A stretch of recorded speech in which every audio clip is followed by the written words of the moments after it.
Coming up this episode on the Up In podcast. In foster care, a lot of what I atomically, represented was that I knew I could not survive being an individual. And what it meant to be together with others was complicated because I wanted to be with Black people and not knowing what it means to practice community. So a lot of those lessons came from the jumping around in the different homes and actually reconciling within myself that sustainable life is something you do. It's not something you have.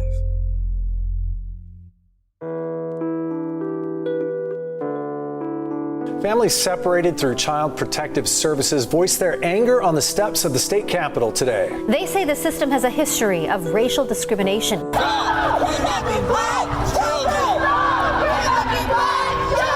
This CPS system is just a part of a bigger system. We have to destroy the whole damn thing. 53% of Black children will be investigated by the child welfare system by the time they turn 18. The family policing system forcibly separates over 200,000 children from their families every year. Can a system that began with racist intent ever become a system that makes all children and communities safe? We know the answer is no. Absolutely not. Welcome to the Up In Podcast, a podcast that looks toward the abolition of the child welfare system, which we at Up In more accurately call the family policing system. In this podcast, we contemplate the history of family separations in the U.S., the current state of the family policing system, and what a future without family policing can look like. We're your hosts. I'm Josie Pickens. And I'm Jason Oliver. Let's get started. Welcome. In this episode of the Up In Podcast, we'll be discussing the intersections and the solidarity between the struggle for LGBTQ plus liberation and family policing abolition. Before we begin what we know will be a powerful and informative conversation on the queer and trans liberation movement and how it intersects with the movement to abolish family policing, we'd like to offer everyone some quick stats around queer and trans youth that, while they don't capture the full picture at all, will hopefully help to inform our discussion on how gender and sexuality show up in the family policing system, including the foster system. So first, the foster system has more than double the representation of LGBTQ youth than the general population. One study found that 30.4% of youth in the foster system identify as LGBTQ plus and 5% is transgender, compared to 11.2% and 1.2% of youth not in the foster system. Then, transgender and non-binary youth have greater odds of being in the foster system compared to cisgender, lesbian, gay, and queer youth. Finally, LGBTQ youth of color have significantly greater odds of being in the foster system compared to white LGBTQ youth. So when these marginalized identities intersect across race, gender, and sexuality, we see the harms of the family policing system become compounded. But that's not the whole story at all. And our guest has valuable insights that can help us to understand the lives beyond the statistics. All right, so we want to welcome Nalo here with us today. Nalo's pronouns are they, their, she, her, he, him. I use any pronoun. Any pronoun.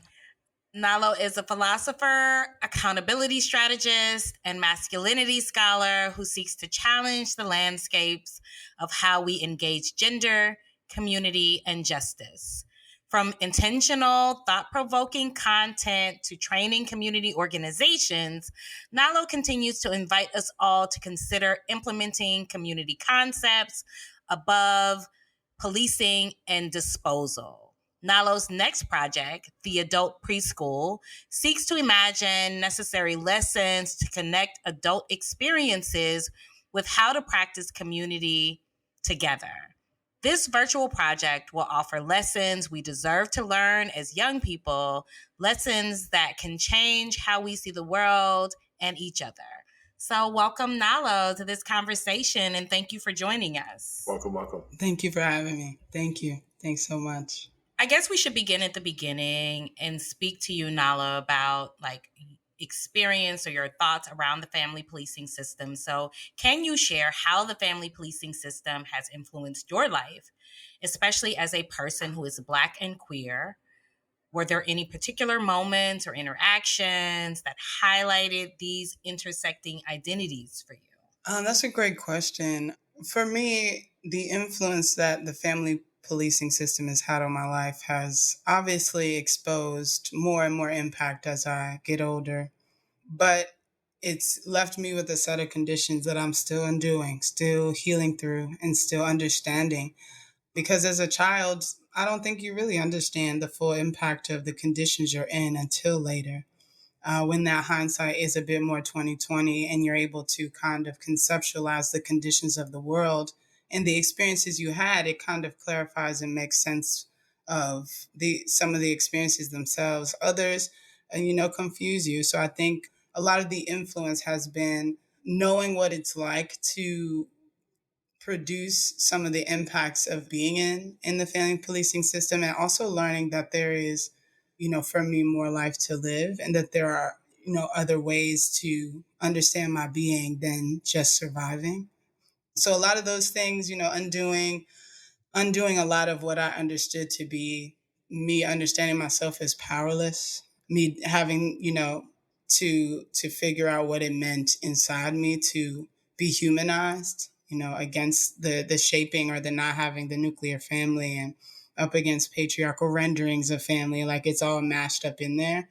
And as far as my identity is concerned, it obviously, the family policing system held a Black queer person. So there's a ton of, me understanding myself within it, and also understanding that the conditions of it still don't support a child like me.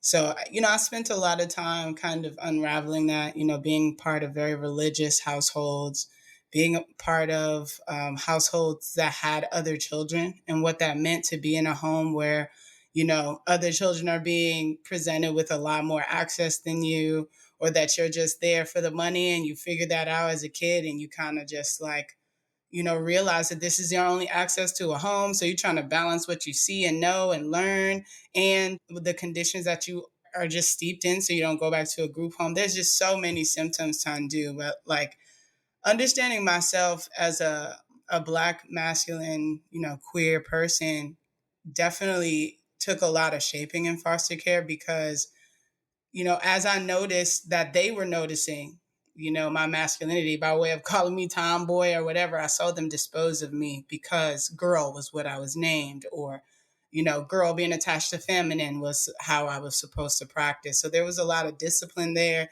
that was based on the shaping I should have been, rather than getting to know who I was and planting love there. So there's many, scars and wounds to kind of continue nurturing. And I think coming from the family policing system, recognizing that those wounds just continue to reopen, and what it means to care for myself is how I continue from here, because of the family policing system's inability to allow that nurturance to be accessed by us as children, and that family, should be together, and that there should be solutions and resources in place to ensure that families, especially Black ones that, have queer children involved, is important to keep together. And then there was the other side, which was coming from, a family of preachers. They wasn't having it. So what was the family? Homophobia impacted me in a different way at first, because I was considering denouncing myself many times while I was with the family I was born with.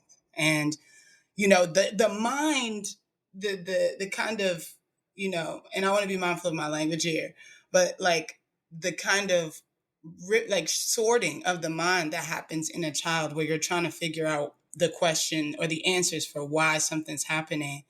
It's like it was an escape from homophobia, but also homophobia is inside of the place I'm only eligible to call home right now.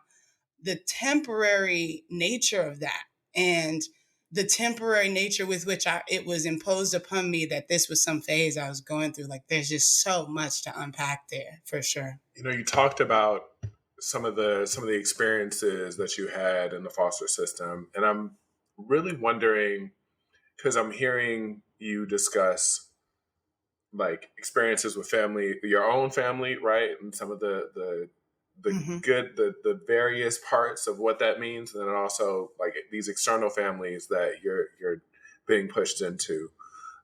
what did you learn Mm-hmm. about building family and community through that experience? You had mentioned something about like planting and nurturing, and Mm-hmm. yeah, I'm just wondering about like what were some of the takeaways you had in terms of looking at family and community from that?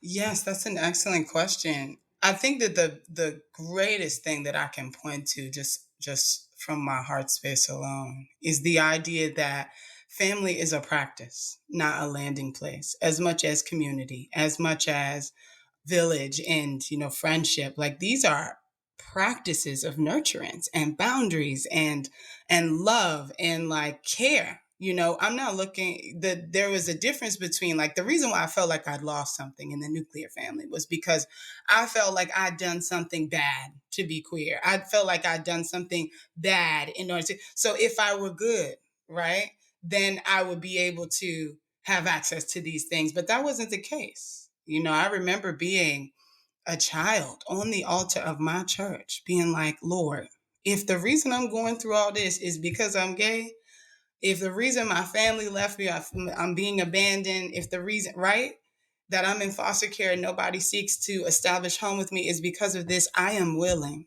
to practice against it. I am willing to surrender myself, to offer myself some nurturance, because what I knew was that God was the only option other than, other than the access I thought that I directly had by birthright from a mother, from a father. Like, that was not at all the case. My father was the first man to penetrate my body, sexual abuse. Like I went back into foster care because I told my school, so there's such a mashup. And then you got people saying that the sexual abuse is the root for my identity as a queer person. So going through foster care and the liminality of home and the liminality of all these narratives being told to me about who I am, there was so much to sift through, to understand feeling secure within myself. And that seeding and that nurturance I'm referring to in the practice of family was disrupted in my nuclear family because it wasn't enough for me to be their DNA. It wasn't enough for me to be a person who genuinely just wanted to be part of family, whether I was having a good day, a bad day, anything in between. I wanted to know that, like, hey, like at minimum, you willing to try loving me as I am. But what they understood was that it saved my soul to make me absent of family, knowing that's the thing I needed, knowing that foster care from the first time when my mother was on drugs was what would have gotten my attention. Oh, you want to be with us? You must be saved. You must denounce this wearing these clothes and doing these things. And that's when it changed for me to where I understood that it was the only choice that was here was the choice to love me. It was not my identity. It was not my relationship with God. And that's where, a lot of my work is informed with regard to the conditions we're responding to and not knowing how to respond in ways that make you, feel whole without these things. It is a digging up of yourself and a repotting of yourself. And every plant don't make it. I'm just saying, like, there are ways that you have to keep those roots intact within yourself. And that care is not going to come from nowhere else. Like the thing I wish someone would have told me in foster care or in the, family policing system was that, like, you were dealt these conditions, yes, and there are ways like that. Sometime I had to learn what it means to care for myself because the world does not validate joy in a person like you. Tell me the truth, and so, that's where I understood that family is a practice and it is something different than, oh, you got my DNA. What's up, cousin? It was different than that. I didn't fit into the narratives in the Black movies of cookouts because they ain't want me at the cookout. Like, I had to remember that the cookout was the space of Black community, was the space of Black family. And also that's why everybody in a lot, but also it's also the space of, I'm saying, the people that are here are my family. So if, good, better, and different, you're going to have to come to this cookout where all of us are here, loving this person, nurturing, investing in this person. And we will decide, what continues to happen to their lives. You cannot be concerned with me if you do not care for my life. And that's where the family policing system falls short. Yeah. And like helping you to understand, oh, I can create my own cookout. Yes, indeed. Like I can find my own family and community and create my own cookout. That's right. That's right. Yeah. Somebody and those cookouts being possible still takes bringing something to the table. Maybe somebody got the grill, but they ain't got the money for the meat. Maybe somebody got the seasonings. Maybe somebody got the oil. Maybe somebody got the electricity or the yard to have us all back there. Like, that's what village means. It is, how are we creating functional, sustainable life among us, no matter how we change, no matter how we love. And like, that's not to say we don't have the boundaries of like, to be in this community, this is what is required. You practice here, right? You can't come to the cookout and you ain't got nothing every time. But if we know the conditions of your life such that you can't do this, we are saying, can you clean up the trash afterwards? Can you pick up the chairs? It's a place, in the practice of family. And so in foster care, a lot of what I, kind of atomically, represented was that, one, I knew I could not survive being an individual.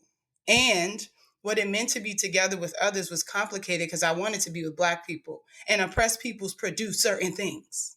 And what does it mean to love you and to know that there are many factors that contribute to certain modalities for decision making, like telling a lie or not always being, someone who's grounded emotionally, or not knowing what it means to practice community. So a lot of those lessons came from the jumping around in the different homes and like actually reconciling within myself that sustainable life is something you do. It's not something you have. And that was a big, change for me as a human coming up in that system. Wow, a sustainable life is what you do and not what you have. That's like, I had to repeat that. That's a quote. So true.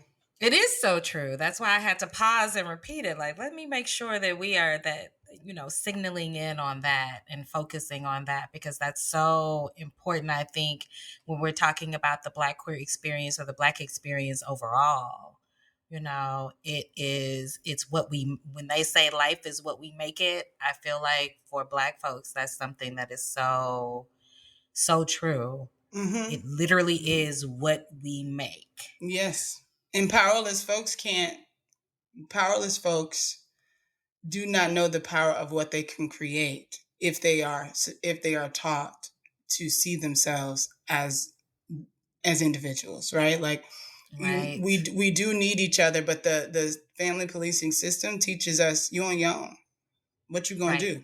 Like, and that's the part that breaks you down, because you're really trying to figure out how to do life, which is a part of what the village is for, right? But like survival raising and being raised by the experience of falling on your face, trial and error. Like, you might make that one decision to change your life. You might not actually know what it means to be in connection to community. So you develop like sustained anxieties in your body about trusting others. Like, there is a very deep wound of trust among us as Black and queer people, and our children being most disposed of is its own thing. So I like to think of my journey specifically as not some like specialty journey at all, because I think that what it means to be survivors of the family policing system comes with superpowers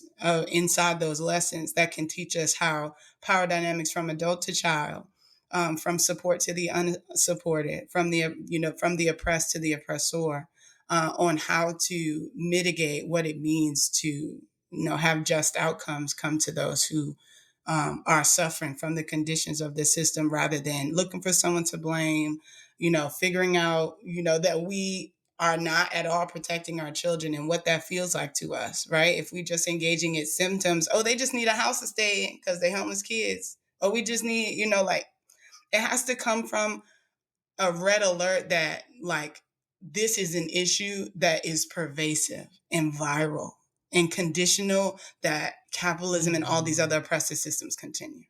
Yes, and that brings me to the next question that I have for you, which I feel you've kind of already answered, but I want to see if you have more to add.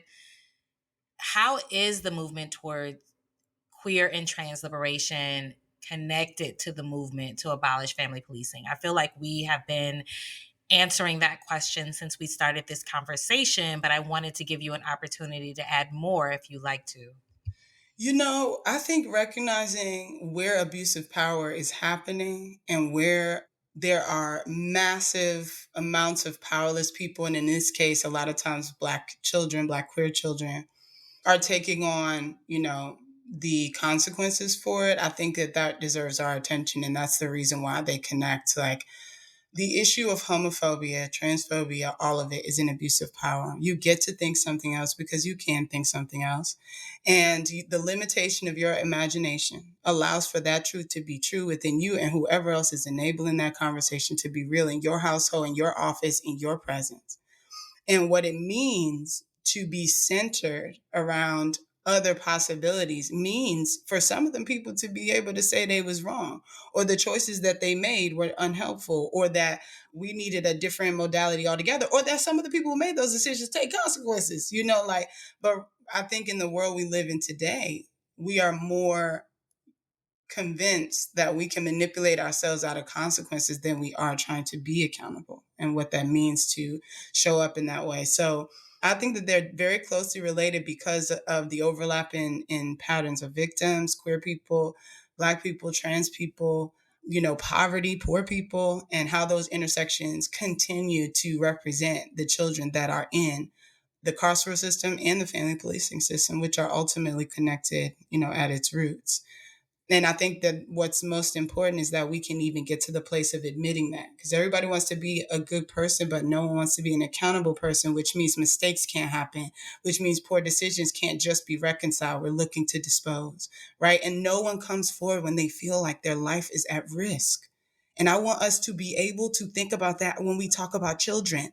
Children do not have the power to make decisions for themselves. And that's because the law says there must be adults above them, over them to steer that path. But what happens when the adults have made decisions that produce consequences, right? What happens when they're all connected? Like, we want to be absolved of blame, not our part in carceral systems and the family policing system. And I want that to change for sure. We hope you're enjoying the Up In podcast. A quick note, Up In is funded through the generosity of people like you who believe that ending the harm of the family policing system will help us create a safer future. If you're enjoying this podcast, we hope that you'll consider donating to our work. Visit upinmovement.org/donate for more information. I'm wondering about the learnings that at Upend, we try to figure out what are the takeaways, what are the things that we can really learn, especially from other movements. And I think that is really a big focus for us this season of the podcast is where can we take ideas toward abolitionist thought that manifests in other movements? How can we bring that into our lens in doing this work? So how do you see abolitionist thought manifesting in the queer and trans liberation movement? And then how does that serve us collectively, regardless of whether we identify, with those specific communities? Mm-hmm. Mm-hmm. That's good. There's a way that I think there needs to be a grounding of principle that is immovable, right? Like, I think that the goals become wavering toward satiate, like in movement work, right? And I'm saying from trainings that I've done, from understanding the infrastructure of movement work and the difficulty of movement work when you're around multiply traumatized bodies, like, and how to navigate that is very difficult. And shout out to movement, for continuing, because like there's been movement against movement. There are so many, there are increasing, an increasing number Movements of threats to against movement. And yeah, right. And it's very true. And I think it's important for us to ground on a set of principles that I think we defend regardless of how it comes up against our own rightness and righteousness and side movement, political correctness, all these things. Like, we need to reach the human.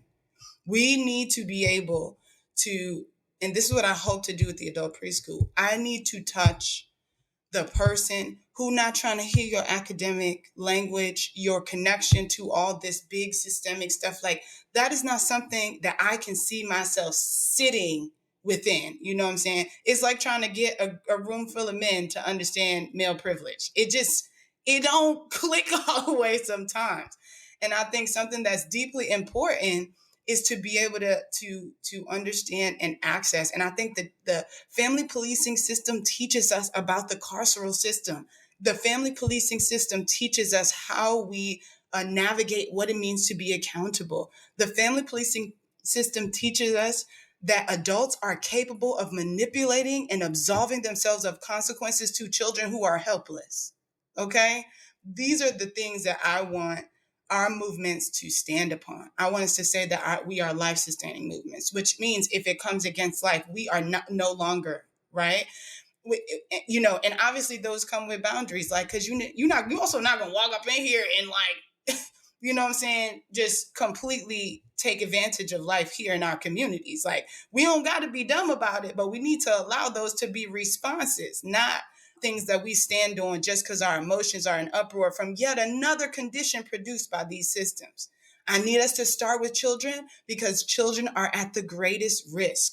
And so when I think about these things, I would like us to have core principles that we sustain and defend, that say that we have a healthy respect for difference, that we are focused on the issue and not the person, and that we are focused on the goal and not our emotions sometimes. And I think that's helpful to the idea of protecting children, because a lot of times we hear something happening with children and we get momentary outrage. And I want us to be outraged because this thing is still living, because this thing still exists here and we can see it. We can touch it. We have stats to say another child has died every hour of the day. And so, I think recognize school shooting, whatever it is.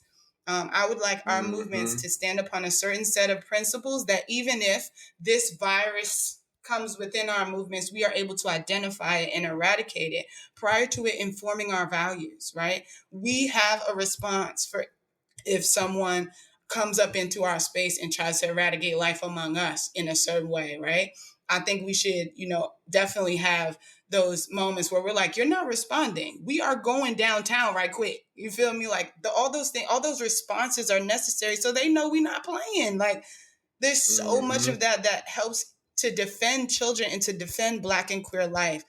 What I don't want to happen is that our movements are seen as fickle and irresponsible because we don't actually have boundaries for how we're willing to reach into what whiteness produces, right? White supremacy is going to produce what white supremacy was made to produce. Okay. That's just the way it is. And every time.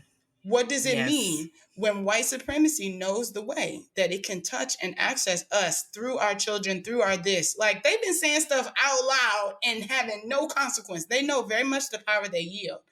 And we are saying that, like, in the midst of that, we're not saying, oh, white people did this, so that means I'm about to, you feel me?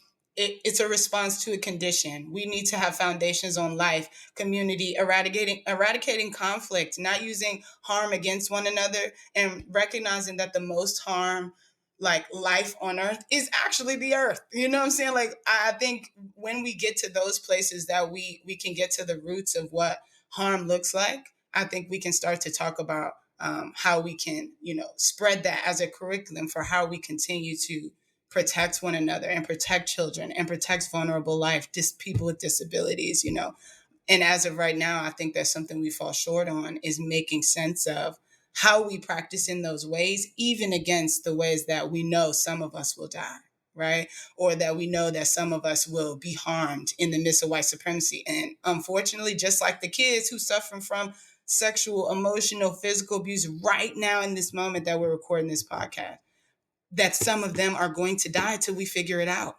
Like, I want us to figure out how we create strong, sustainable movements without being uprooted by things that are being produced from systems instead of collapsing them onto each other. I tell you, you're doing our job for us, Nalo, and answering all of our questions before we have an opportunity to ask them. This question, I know earlier you mentioned your mother, your birth mother, and issues around substance use, sexual abuse, your birth father.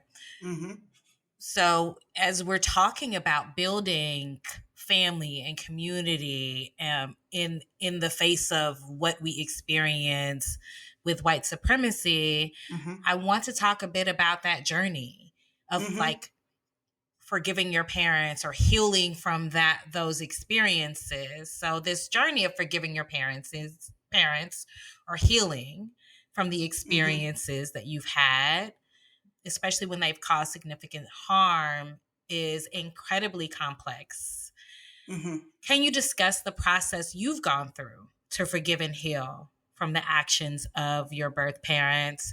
How have you worked to address and heal those harms outside of punitive carceral systems? Yes. I want to first say that forgiveness is no longer language I use. And that's not to be, like people just like muddying waters of a thing. That is not what I'm trying to do here, but I'm speaking from my own very intentional journey.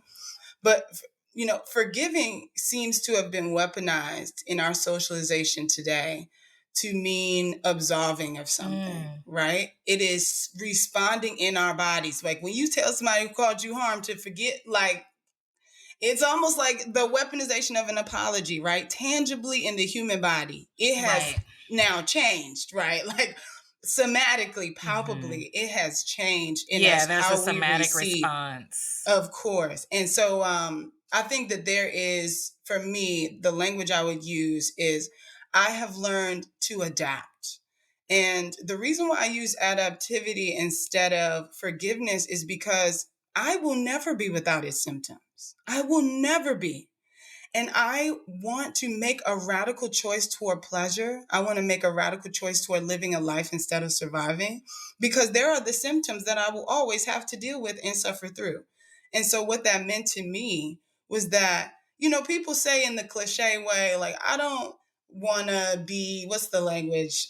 I don't want to be a victim of whatever, or I don't want to only be a survivor. And for me, I'm like, it's almost like the side of an addict that just cannot change. You can't just invite an alcoholic to a bar and be like, you know what? You don't even drink no more. You good. You feel me? Like, I think it matters that we recognize that those conditions will continue to pervasively produce certain things. And so for me, I'm like, what are the conditions, right? Or what are the outcomes that the conditions I was shaped by can produce? What are those outcomes, right? And it's hard for us to do this for ourselves, because I feel like you don't want to ever think that you can be the worst of anything or that you can make a harmful choice. And I also know that harm is a thing that teaches us lessons, right? So for me, my father is someone who was my favorite person in the world before the sexual abuse started. Father's Day was yesterday. I can't even imagine how I strategically get through these days. His death anniversary is also in a couple weeks. And like, you think about these things and it fills us with compassion. Like, I can see it on your faces, right? Like, it just does. There's something that rests on us that says, I wish that didn't happen to you. And right, as I'm going through this and experiencing this, I want to understand that the conditions my life has left me and the cards I was dealt is not the end of my life. And so I allowed my parents to exist there, and I allow grief to show up when it shows up. If there is a moment where I am enraged, I put myself in conditions where rage is acceptable. If I am, and that means maybe I gotta go to the park or the gym, or I gotta take sprints, or I gotta hit a heavy bag, I'm gonna figure out, or I need to scream at a friend's house. Like, there are just medicines at that point. There is no fix for the harm. There is no fix for the hurt. And capitalism seems to make us think that there's a transaction that can happen to heal me, period, with an ED, and now it's over. No, baby. every single trigger that this harm has left you with, you will be with for the rest of your life. What does that mean for me? How do I take the care knowing the wounds I have prior? Like, we charge other people, well, you shouldn't say that because this is possible to have been perceived or whatever. And I'm like, on the other side of that, I don't know what the medicine is to make healed an ED word that I can accept. So I didn't forgive them. I very much remember them. And I've reconciled, I think, or am reconciling daily what it means to know myself or want to know myself and see myself, even the parts I don't like, well enough that I'm not within the binary of good or bad person, innocent, guilty person, but that I am human. And how do I walk myself through the process of my decisions such that it becomes more intentional to do, right? And like, that might not always be available in the moment, because when you Black and queer and somebody, you know what I'm saying, just doing something to be up in your face or to disrupt ease or whatever, like, we have many moments where that's not possible. And I have many moments where it is, right? What can I do to offer myself new possibilities for living a life that every move I make does not allow me to think of my father? That every move I make doesn't like rip me to shreds because my mama abandoned us and did not return. You know what I'm saying? Like, she made the choice she made. She needed to make that choice because a drug addict is not of right mind. I have compassion for the conditions that shaped them, right? And whatever those things are, I don't have control over, but I know it is my job within myself to utilize, strengthen a community such that I am not alone. That's something I need. I need family. I need it, right?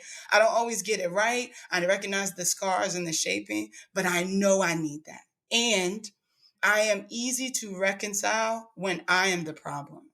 And when it comes to my parents, at first I was just all about it's a both and then some relationship. Sometimes I'm like, no, he wasn't worth nothing to me because forget him, F him. You know what I'm saying? It roots in you that it lets you know that the human experience is non-binary. We don't just have a forgive him or you're still rotting in the soil of this thing. There is a plethora of different energetic experiences happening about the grief. If you don't give the grief room, the grief will make room because it's like air, it's like a pressurized can, right? It will explode. You do not have control over when it explodes, but you can release some air. Give yourself a little bit of relief. You can allow yourself to reconcile within you. What do I need to feel cared for? How do I fight for that instead of a promotion on my job, right? How do I fight for that above that next check I need? Like, there are so many ways that I'm not sure if we're fighting for. And for me, I had to reconcile this, my happiness or, a certain level of public success. Like, I want to be mindful of what it means to nurture the conditions for me to be an accountable person, for me to be a person who can, be mindful that I can make poor decisions. I can cause harm to people. I'm not somebody who's always innocent, always good. And then how does the world inform me from there? So my parents produce a lot of different, feelings inside me. My mother is still living, and still making the choices she's making. My father was murdered more than 20 years ago, right before the verdict for the rape and sexual assault.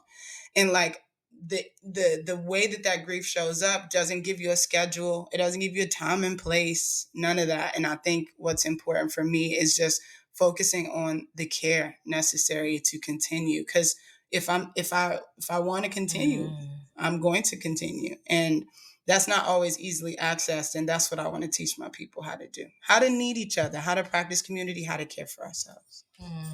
I'm sitting with so much from that. It's a lot to sit with, for sure. Yeah.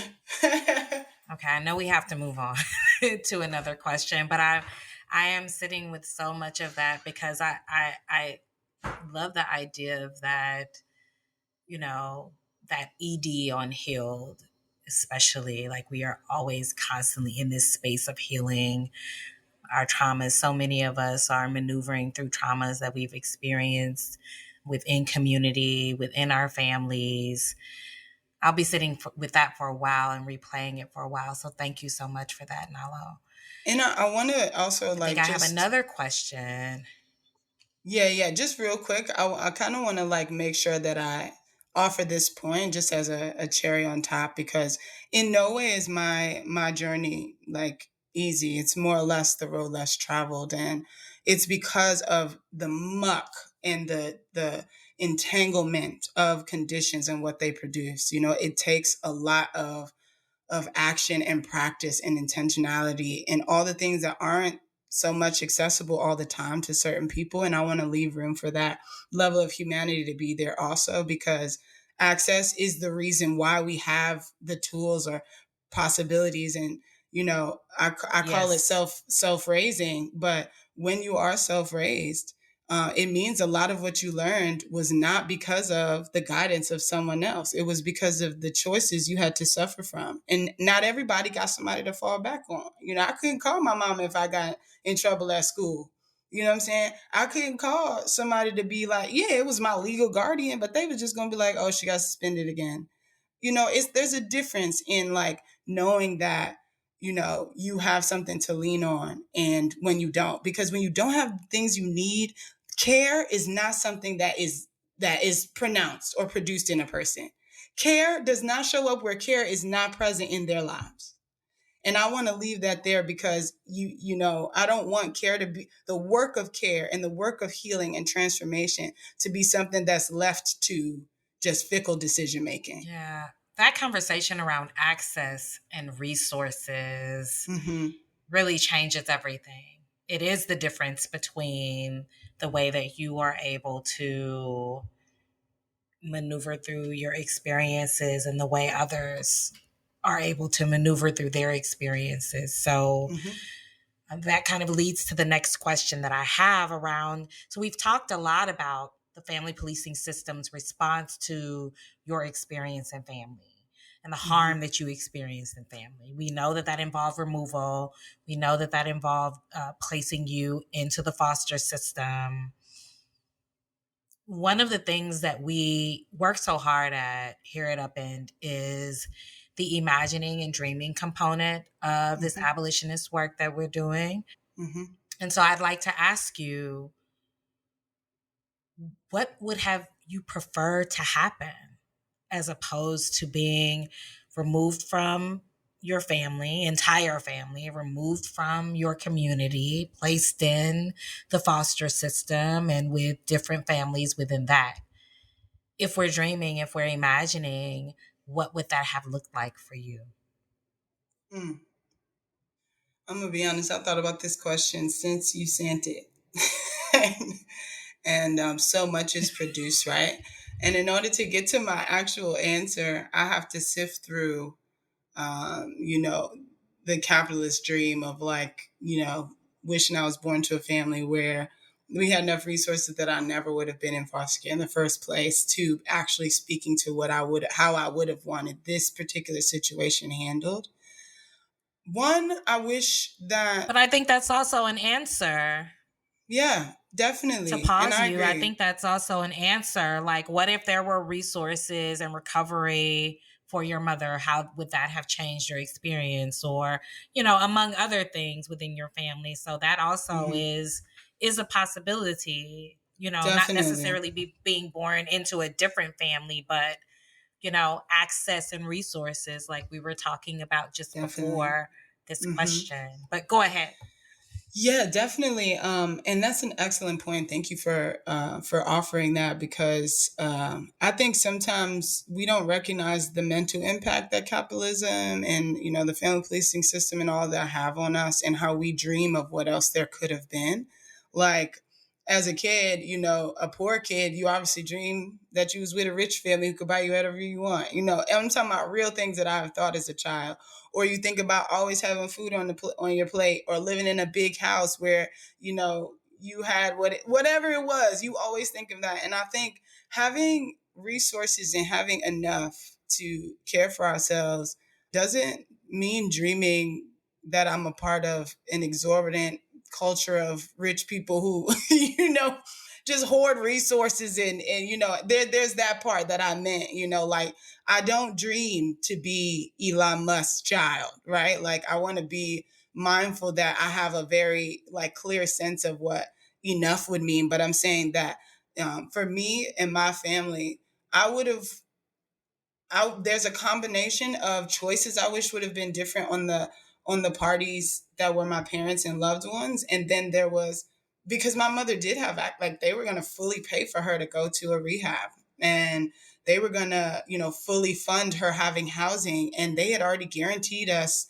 a full 4-bedroom house and all. Like my mother made a choice. I had to swallow that part too, because as much as I want to talk about like all these other impacts too, like there was a part on my mother that was her choice to get us back and to follow through with the process.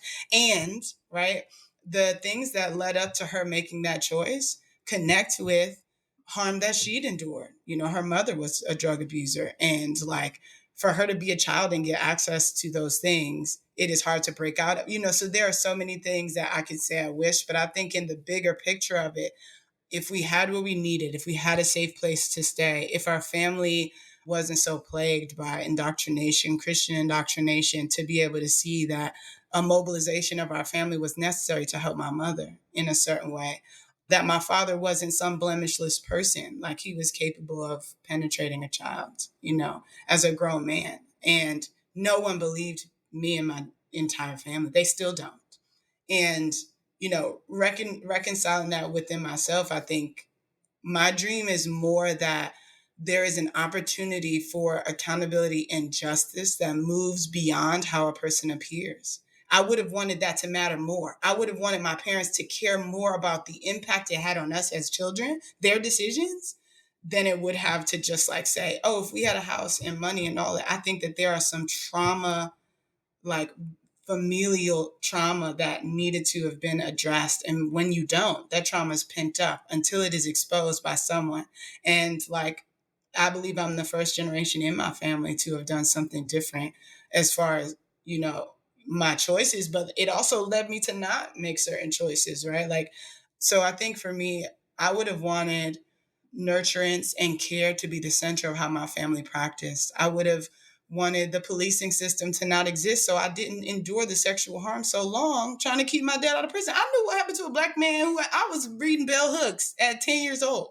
I know what would happen to a Black man who was sexually assaulting a child, and I wanted to protect him from that. So for years, I endured this treatment because of what I knew in the early age that I knew it. So I would have wanted access to being able to not have the respectability culture of a child, not being able to say, no talking back, no, actually, this man did do this to me, grandma. Like, yes, he did. And what is you talking about? You was not there. I wanted to be able to say that. I want Black culture to admit its part in the tenure of my harm. I want my family to admit to the wounds that they endured and how they produced wounds for me. I want them to be able to access that because they had those wounds. It did not absolve them of the accountability of, at minimum, apologizing to me for the conditions that they offered to me. I have realistic dreams about what was possible in the conditions of their influence and in how systems influence how they made those choices. And I don't want them to be absolved because I want them to feel the discomfort to say that I want to do something different with how I treat those who I call family, right? Like, not that family means some circle of people that's going to protect one another at any point through anything. My father deserved for my family to dispose of him, but he was a heterosexual Black man. But for me, it was easy because I'm queer. The visibility of sin is what I wrote about when I wrote that article. I called it the visibility of sin, and that's because they could not see beyond. They couldn't see my father as someone who was a child rapist because he was still suit and tie, blessed, playing the organ, sing. My father could sing through the, man, well, I'm talking about Kim Burrell sing. He could sing. And because he fit the aesthetic part, compassion was produced. That's the consequence of the good, bad binary. I want people to be able to have seen and noticed the signs, right? My stepmom, who lived in the house with us at the time, before I went back into the system, she'd come home from class 11 p.m. midnight after her night classes at school. She come see me as a child running out his room with no clothes on. It's no red light. It's no flag, but the love she had for him, whatever he said, was going to suffice. And that's what I mean. I want adults to admit their participation in how these impacts from these systems influence their choices, because we have to expose all its parts. It can never be just systems. It can never be just like, I want us to talk about the wounds we have and how they're informing us going forward. That's what I wish would have happened. So I feel like this means I got to ask about adult preschool, right? You're telling us what we need from adults, right? In terms of care, in terms of accountability, in terms of like the potential for transformation. Yeah, tell us about the adult preschool. So the adult preschool, and I'm going to be honest, this is a project I am fearfully confident in, and I mean that I am as much terrified as I am tenacious in its success. Beautiful. But the adult preschool seeks to lay a platform that says there are skills and practices and knowings that we do not have in the broken system that is what community means, and to reify and to continue to, make attempts at sustaining what the skills are that fill those holes. And that means everything from conflict resolution strategy to, fighting against the carceral system, and to navigating the conditions we're in so that as Black community, we always have access to our joy. We know how to mobilize for one another. And that justice isn't something that's centered on how it makes us feel, right? I want, the adult preschool to sustain and to ideate for futures that violence is available to, but that also we have principles of life sustaining practice, for one another. What does it mean to be part of a community? Isn't convenience culture is to dismantle that. That's number one, because convenience culture has taught us that there is a pill we can take to stop our pain, not giving attention to, stretching daily for our mobility and whatever else are the amounts of care that we need to practice and continue on together. What it means to have healthy respect for difference, homophobia in the Black community, all of it. I want to figure out how we make an awareness of our socialization such that we can continue moving forward in a way that puts power back in our hand to decide the trajectory of our future, that we can have respect for difference and know that it doesn't take away from the fact that you also get to exist too, and that's hard to do in a capitalist society. It's hard to teach skills around conflict resolution when the carceral system is teaching us to punish. It's hard to talk about the foster care system, family policing system when we think, oh, she's just a bad mama because she did this. No, I'm saying, let's see each other as we talk about Black women as being most harmed. We talk about queer and trans people about being most harmed. Yet when something happens that produces a consequence that pulls our compassion or whatever else, we just seek to just eradicate the person like a cancer, instead of reconciling the fact that there are multiple needs that go into harm resolution strategy and conflict resolution strategy. There needs to be as many people mobilizing for the victim as there is mobilizing for the person who caused the harm, or it will just locate itself in a different place. There's just too much to think through. And because our feelings are our feelings, a lot of times that explosion kind of overtakes it. I cannot, I'm gonna give you an example. I cannot step up to practice on a case where a grown ass man harmed a child. Okay. I know that that's my trauma. I cannot offer myself because I cannot have care for your life. I don't. I'm probably voting for the longest sentence, the whatever. I'm probably doing that, right? And when it comes to community organized harm resolution strategy, there needs to be people who can think without that emotion there too, right? There needs to be representation for that person, but also then. So I think for me, I want to talk abolition as it pertains to recognizing the work that care requires, recognizing there is no pill, there is no one-all practice, because prison is the ibuprofen. Okay, it's if you did this, throw your behind over there, disposed of. Okay. And we don't think about when they get out. We don't think about, all the votes we lose because they felons and this and that, because that's why you won't vote for it. Like there are, and then that includes us children in the family policing system, and it just trickles down to us. And we are defenseless against its impact. And so I want to see abolition come alive in the way that we are able to see consequences outside of how they fit in with what we think was just, because death penalty made him, made something feel good in me. Maybe I'm not healed, but I something was satiated, and that's why I'm going for this response. So I think that's what I mean when I say that I want abolition to mean that we are sustaining life, because all punitive points right back to the carceral system, right back to disposal, and that does not support our movement. So when I think of adult preschool, I'm hoping it's a medium for training, for offering resource, for connecting communities, for connecting movements, to say that we are here to provide tools that you still have the choice to use, right?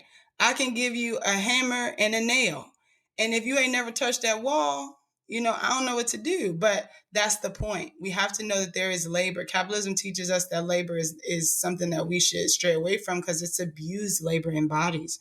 That doesn't change that care requires labor, justice requires labor, community requires labor. And that's what adult preschool seeks to do. Sorry, I kind of got passionate there, but it just drives me so deeply to offer this information in a way that's accessible to people, accessible to the hood niggas, accessible to the PhDers, accessible to the kids who barely reading. I'm trying to reach them, because guess what? Them the people that y'all so easily willing to check the box of them being in prison, easily wishing to dispose. We tried all we could. Have you?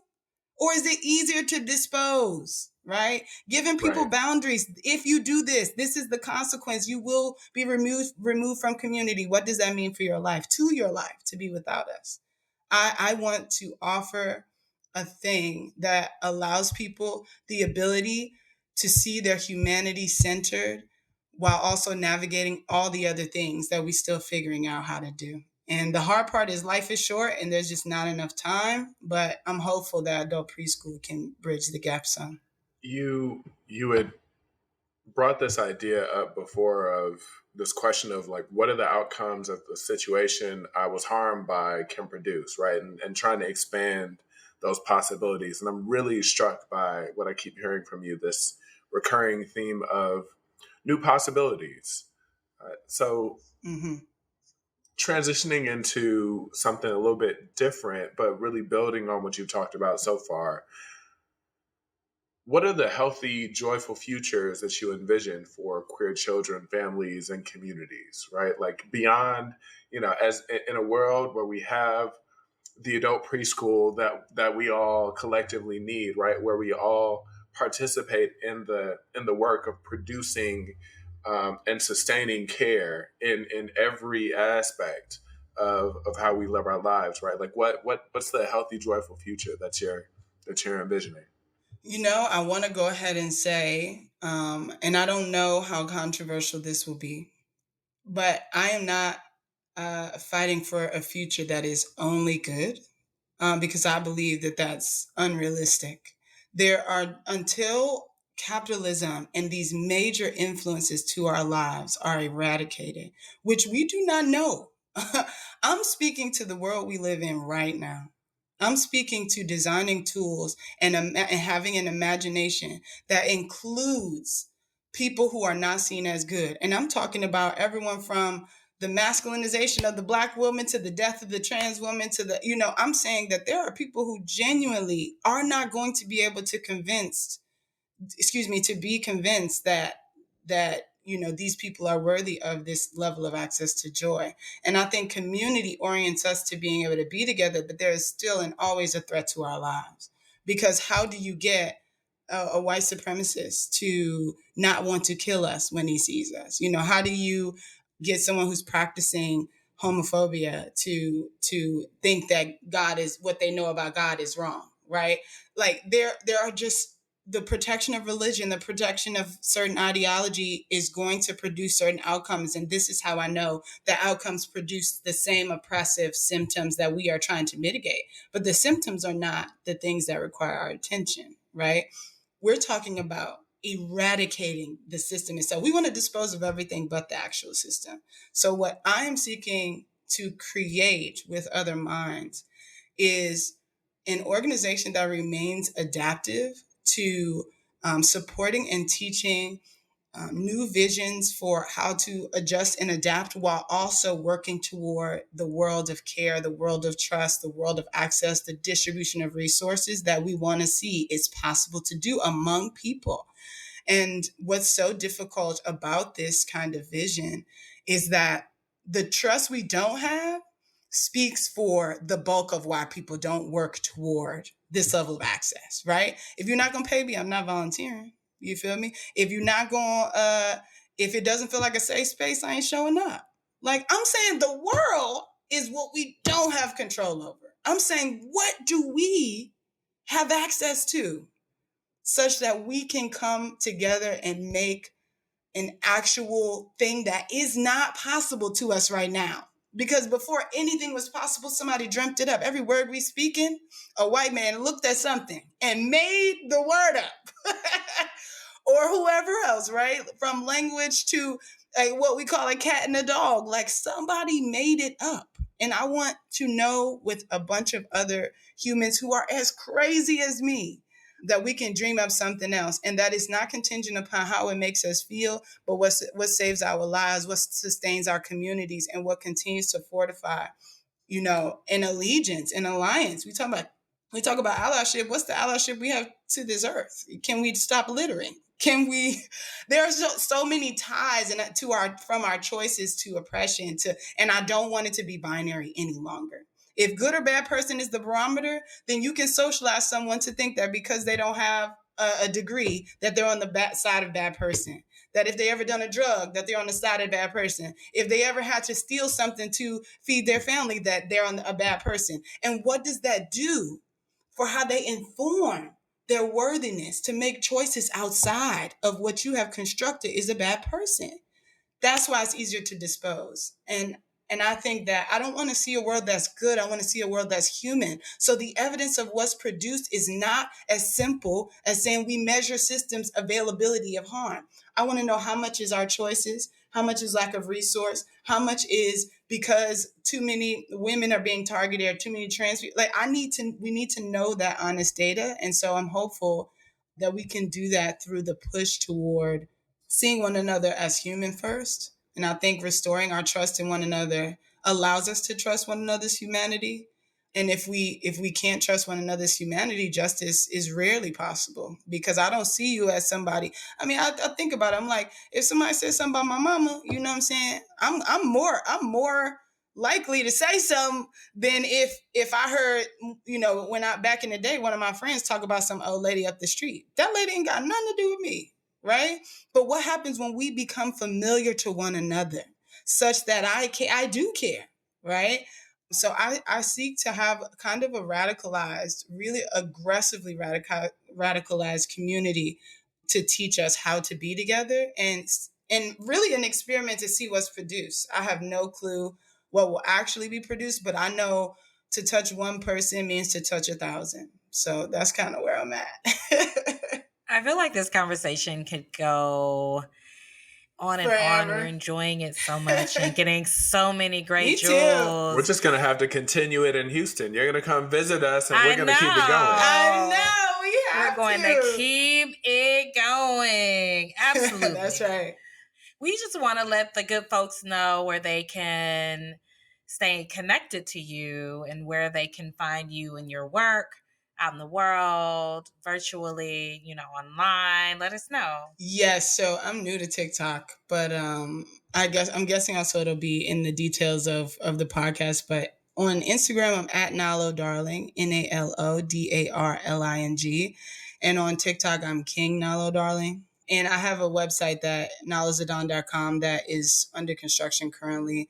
And we'll be launching later in the fall, along with the Adult Preschool podcast.